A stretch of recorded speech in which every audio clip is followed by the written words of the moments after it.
Des défenses du consommateur, on poursuit pour le remplacement de la pédale d'accélérateur. Alors ça s'appelle un potentiomètre, puisqu'effectivement on a la partie électronique qui est insérée sur la pédale directement. Voilà, c'est pour ça que les gens trouvent bizarre quand on leur demande, on leur dit bah, le défaut, il faut changer la pédale. Eh oui, il faut changer la pédale.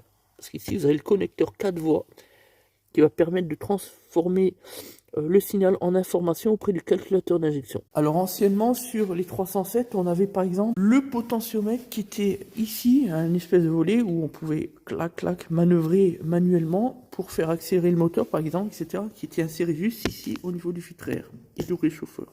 On va dire que c'est l'évolution de la technologie. Maintenant il est directement impliqué sur, sur la pédale d'accélérateur. Voilà.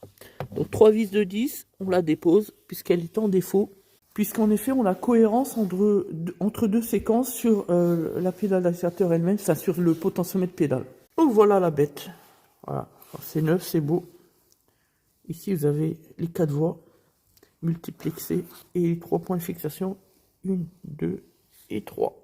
Donc quand on accélère, ici on appuie, on transmet une information potentiomètre justement, qui va expliquer au calculateur comment il doit ouvrir le volet d'air, qui est un volet piloté électriquement dans certains moteurs, certains véhicules, et dans d'autres, l'ouverture des injecteurs simplement.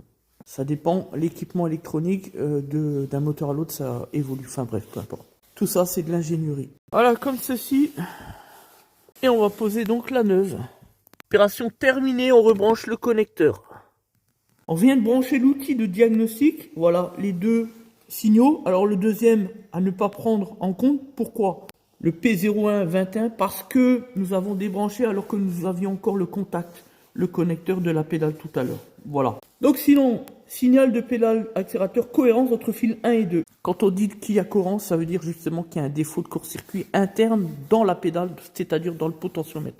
On vient de remplacer. Maintenant, on intervient. On vient d'effacer les défauts, on va faire une mise en route. Le défaut est absent. Maintenant, on va refaire une mise à jour de la lecture.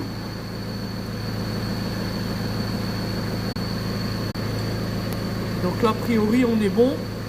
On va réaliser un essai sur route pour confirmer que tout va bien et puis c'est terminé. Essai sur route réalisé, on repasse le diag pour vérifier. Bon ben tout est bon pour le moment. Voilà, impeccable. On désinfecte le véhicule et surtout on appelle le client pour lui dire c'est terminé. Merci. Bon, on sort de chez LCR là. Franchement je sais pas comment je dois le prendre mais